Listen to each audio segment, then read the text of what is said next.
On July 26, 2026, Volodymyr Zelensky came out of a meeting with Ukraine's military leadership and announced that the list had been updated. Priority targets for long-range strikes, reviewed with his commanders, made public in a single sentence. Not one target on it was disclosed. The commanders in that room said nothing about what the list contained, and nothing has been published since. The existence of the list is public. Its contents are not. Which leaves the question that matters more than any target name. Why does telling Moscow that a list exists and then refusing to say what is on it cost Russia more than publishing it would?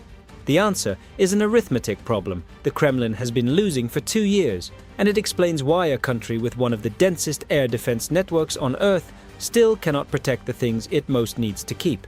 Zelensky's own account of the meeting gave away nothing operational.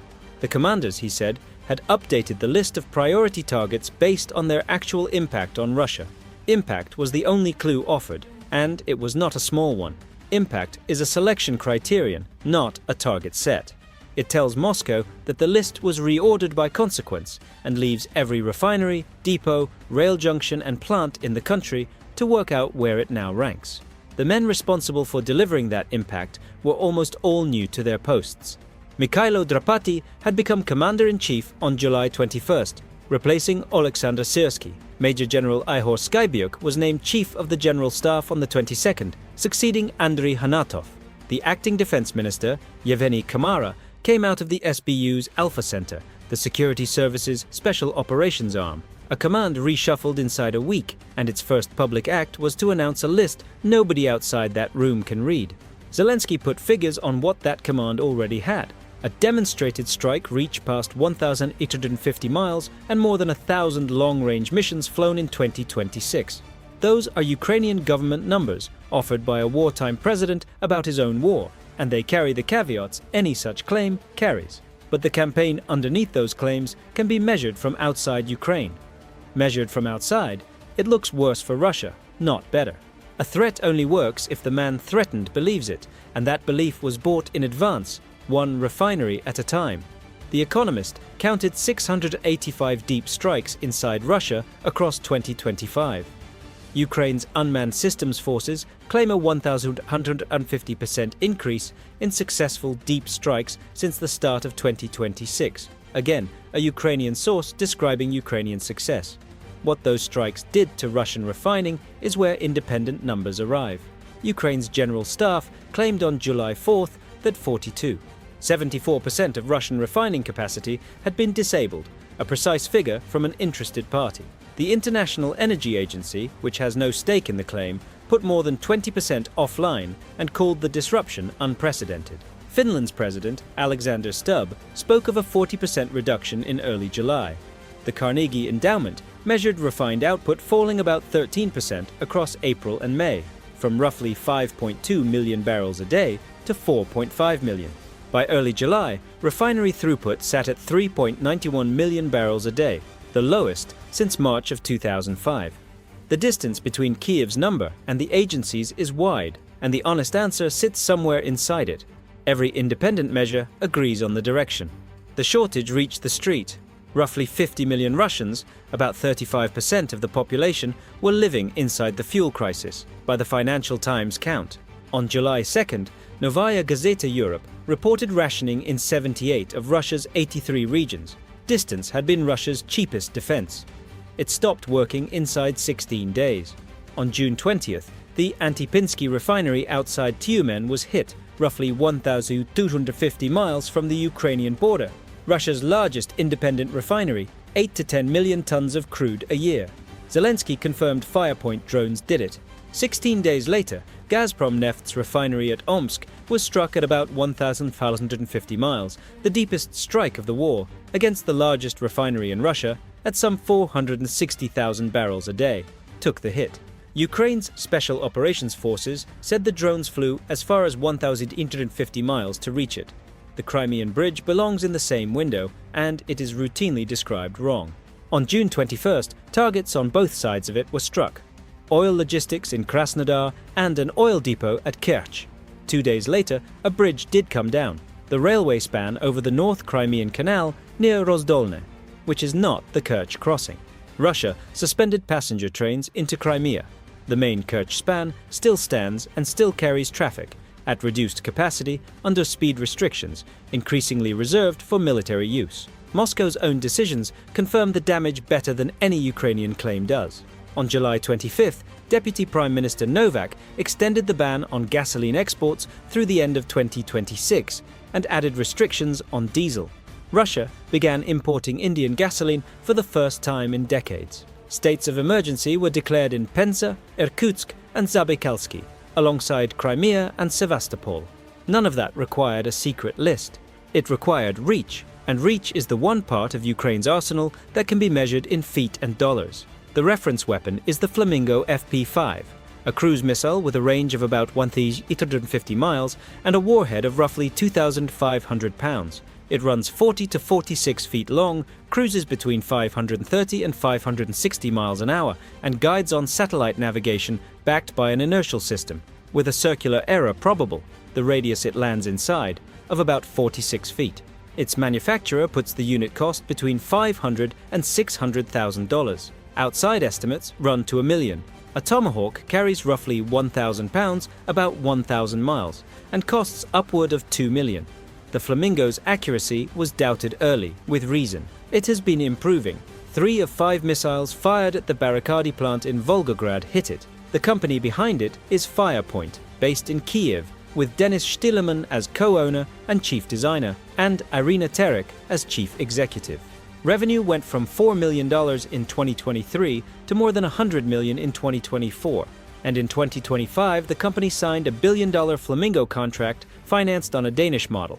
It is also under investigation. Ukraine's National Anti-Corruption Bureau has been examining Firepoint since August of 2025 over possible overbilling and inflated drone delivery counts, part of a probe covering 6 companies. Reporting has named Tyumen and Omsk, a childhood friend of Zelensky and a partner in his former production company, as a suspected ultimate beneficiary. The company says Mindich sought half the business and was refused. That attribution is contested. The investigation is not. Ukraine's deepest-reaching weapon is being built by a company its own anti-corruption bureau is auditing, and the strikes have not slowed. The refinery strikes themselves were mostly flown by something far cheaper. The FP-1 drone reaches about 1,000 miles, carries between 130 and 265 pounds, and costs $55,000 a copy. More than 5,000 have been built. Firepoint says it can turn out up to 2,500 long-range drones a month. Zelensky said in October of 2025 that around 60% of deep strikes are flown by unmanned systems. What comes after that is announced, not demonstrated. A new drone unveiled on June 20th is credited with reach past 1,850 miles. A doctrine concept approved by then Commander-in-Chief Syrskyi on June 9th sets a goal of strike capability out to 1,250 miles by 2030.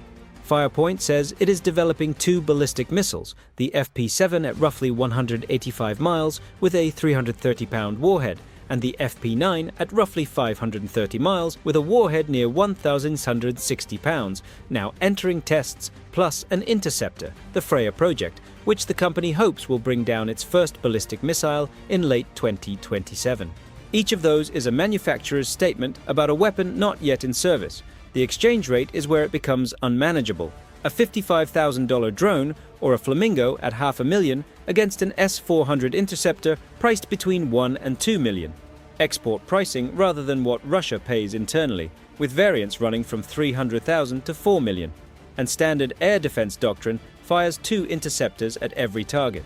Those interceptor stocks are thinner than they should be, and the reason has a story of its own.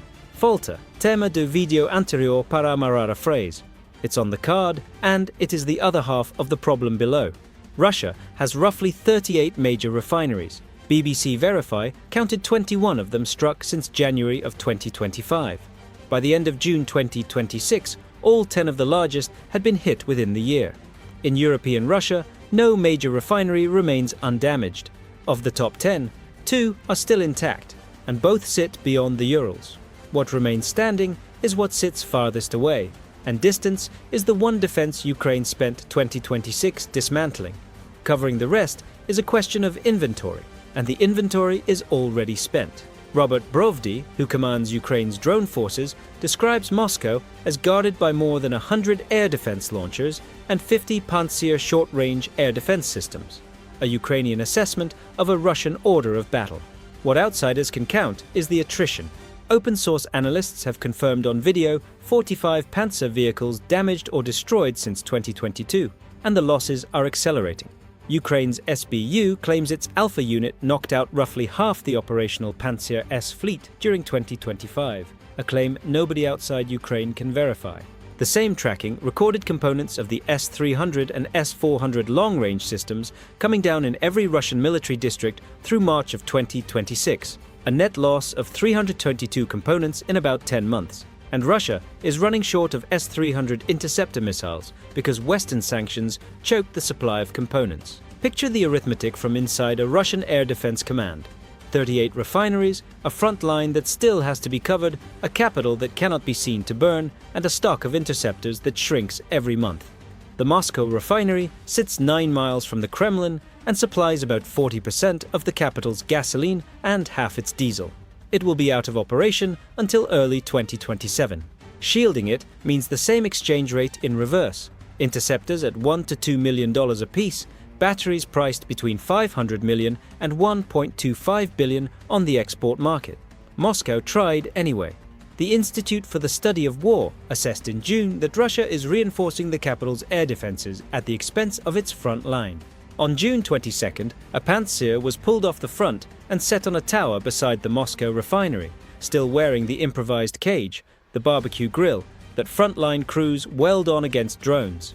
It carried 2 missiles out of 6.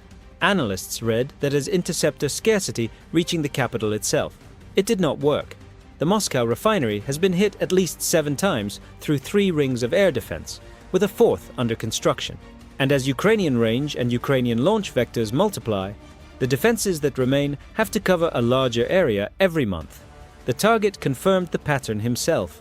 Russian air defense, Zelensky observed, is concentrated around Moscow, state residences, the Crimean Bridge, and St. Petersburg. Everything outside that list is a bet on where the next drone will not be. That is the work the unpublished list does. A published list tells Moscow where to move the Pantsers. An announced and secret one tells Moscow to move them everywhere, and there are not enough of them to go everywhere.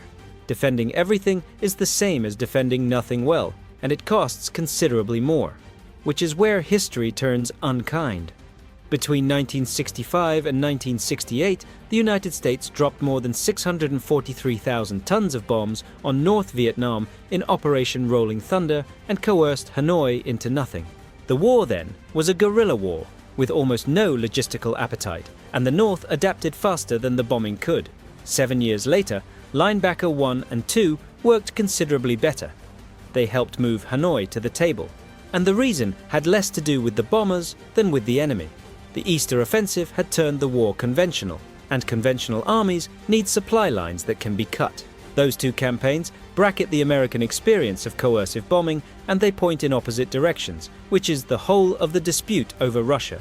Robert Pape examined more than 30 coercive air campaigns for bombing to win, and reached a conclusion that has held up. Air power coerces when it attacks the enemy's military strategy, denial, and generally fails when it attacks his economy, his population, or his leadership.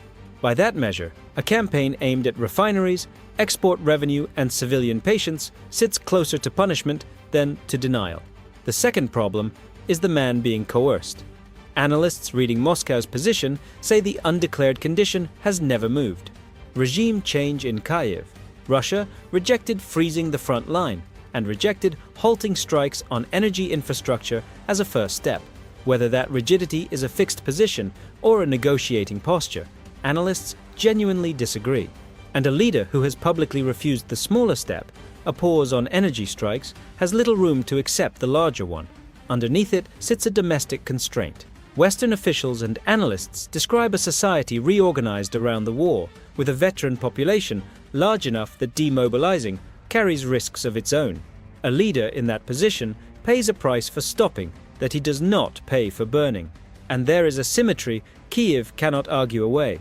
Russia's own offensive against Ukrainian energy, by the reading of the same analysts, produced no political collapse in Kyiv.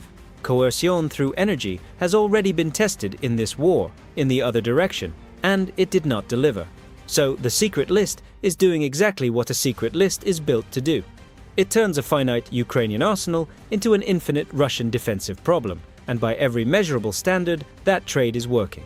What it cannot do is make surrender cost Putin less than burning does, which leaves the refineries burning, the interceptors thinning, and an ending that rests on a decision no drone can reach.